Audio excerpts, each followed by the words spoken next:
قیامت کیا ہے, قیامت کب ہوگی, ہوگی بھی یا نہیں ہوگی, وغیرہ وغیرہ. اس طرح کے سوالات عام طور سے پوچھے جاتے ہیں, اور اسلام نے یا اسلام میں قرآن نے اس بات کو بالکل اسپشٹ کیا ہے, واضح کیا ہے کہ قیامت تو آ کر رہے گی. ان الساعۃ لآتیۃ لا ریب فیہا, قیامت کے آنے میں کوئی شک نہیں ہے. ولیکن اکثر الناس لا یؤمنون, لیکن اکثر لوگ اس پر ایمان نہیں رکھتے ہیں, یقین نہیں کرتے ہیں. ایسے لوگ پہلے بھی ہوا کرتے تھے اور آج بھی ایسے لوگ ہوتے ہیں جو اس قیامت کو کالپنک سمجھتے ہیں کہ یہ گڑھی ہوئی بات ہے, لوگوں کو بیوقوف بنایا جا رہا ہے. لیکن فرق یہ ہے کہ جو لوگ آج اس کو کالپنک سمجھتے ہیں وہ لوگ سائنس کو پریفر کرتے ہیں, مطلب ہر بات کو سائنس کی درشٹی سے دیکھا جاتا ہے. لہٰذا ہم نے یہ سوچا کہ اسلام کے اس اہم کانسیپٹ کو ایک مرتبہ سائنس کی نظر سے دیکھتے ہیں, تاکہ جو لوگ سچے دل سے اس بڑی سچائی کے بارے میں جاننا چاہتے ہیں وہ لوگ ٹھیک طرح سے غور و فکر کر سکے, سوچ وچار کر سکے. آئیے شروع کرتے ہیں. آج دنیا کے تمام ایسٹرو فزسسٹ یہ مانتے ہیں کہ یہ یونیورس ہمیشہ سے نہیں ہے, بلکہ ایک پرٹیکولر انسٹنٹ پر اسے کریٹ کیا گیا ہے, جسے ہم بگ بینگ کہتے ہیں, جس سے یہ اسپیس اور ٹائم ایگزسٹنس میں آیا ہے. اور اس پر ہم نے اپنی پچھلی ویڈیو میں بات کی تھی کہ قرآن مجید میں اس کا کیا ذکر ہے. اسی طرح سے اس بات کو بھی ڈسکور کر لیا گیا ہے, یہ ایک اسٹیبلشڈ سائنس ہے کہ یہ اسپیس ایکسپینڈ کر رہا ہے, پھیل رہا ہے, جس کا ذکر قرآن کی سورہ زاریات میں ہے کہ وَالسَّمَاءَ بَنَيْنَاهَا بِأَيْدٍ, ہم نے اس آسمان کو, اس اسپیس کو اپنی قوت سے بنایا ہے. وَإِنَّا لَمُوسِعُونَ, اور ہم ہی اس کو پھیلا رہے ہیں. قرآن کریم نے جب قیامت کی بات کی ہے اور اس کے فزیکل فینومینا کے بارے میں بتایا ہے تو وہاں فرمایا گیا یوم تشقق السماء, جس دن کے آسمان پھٹ جائے گا. عربک لینگویج میں شق کہتے ہیں اسپلٹ کرنے کو یا رپ کرنے کو, یا اسینڈر کا ورڈ آپ کو انگلش کے ٹرانسلیشنز میں ملے گا. اسی طرح سے آج ہر ایسٹرو فزسسٹ کا یہ بھی ماننا ہے کہ یہ یونیورس ہمیشہ نہیں رہے گی, بلکہ اس کا بھی اینڈ ہونا ہے, اس کا انت ہونا ہے. اور اس وشے میں 3 مین پریڈکشنز ہیں, جس میں سب سے پہلا ہے دا بگ فریز, یا اس کو دا بگ چل بھی کہتے ہیں, جس میں یہ مانا جاتا ہے کہ یہ یونیورس کا ایکسپینشن ایسے ہی کنٹینیو رہے گا اور ایک ایسا سمے آئے گا جب ساری گیلیکسیز ہم سے دور ہو جائیں گی اور یہ اسکائی بالکل ڈارک ہو جائے گا. لیکن اس پریڈکشن کو بہت کم ایکسیپٹنس ملا ہے. اسی طرح سے دوسرا پریڈکشن ہے دا بگ کرنچ, جس میں یہ مانا جاتا ہے کہ یہ یونیورس کا ایکسپینشن ایک سمے پر ریورس ہو جائے گا اور یہ پورا اسپیس ٹائم کولیپس کر کے دوبارہ سے سنگولیرٹی میں کنورٹ ہو جائے گا. اس کو بھی کوئی خاص ایکسیپٹنس نہیں ملی, اس لیے کہ یونیورس کے ایکسپینشن کے ریورس ہونے کی کوئی ایسی وجہ سامنے نہیں آئی ہے. اسی طرح سے جو تھرڈ اور سب سے مین پریڈکشن ہے وہ ہے دا بگ رپ, RIP, اور اس کو سب سے زیادہ ایکسیپٹنس بھی ملی ہے.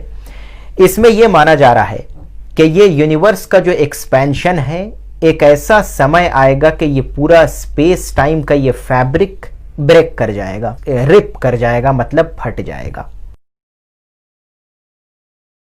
Is the acceleration itself accelerating? If it is, then dark energy will rip apart the universe.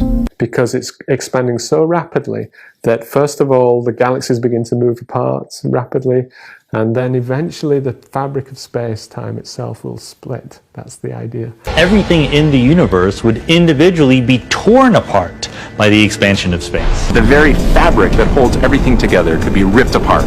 This idea is called the Big Rip. اس یونیورس کے اسپیس میں 70% ڈارک انرجی ہے, جس کی وجہ سے یہ یونیورس ایکسپینڈ کر رہا ہے. 1998 میں یہ بات ڈسکور کی گئی تھی کہ اس یونیورس کا ایکسپینشن لینئر نہیں ہے بلکہ ایکسیلریٹنگ ہے, مطلب یہ کہ ٹائم کے ساتھ اس کی سپیڈ بڑھتی جا رہی ہے. یہی وجہ ہے کہ آج کاسمولوجسٹ اس دا بگ رپ کو زیادہ ممکن سمجھتے ہیں. My personal thoughts are that perhaps we will continue with this exponential expansion and perhaps go into a big rip mode. And at that point, all intelligent life in the universe will die. اب پھر ایک بار دیکھیے قرآن کی طرف. تو یہ بات قرآن میں ایک بار نہیں بلکہ ریپیٹڈلی فرمائی گئی ہے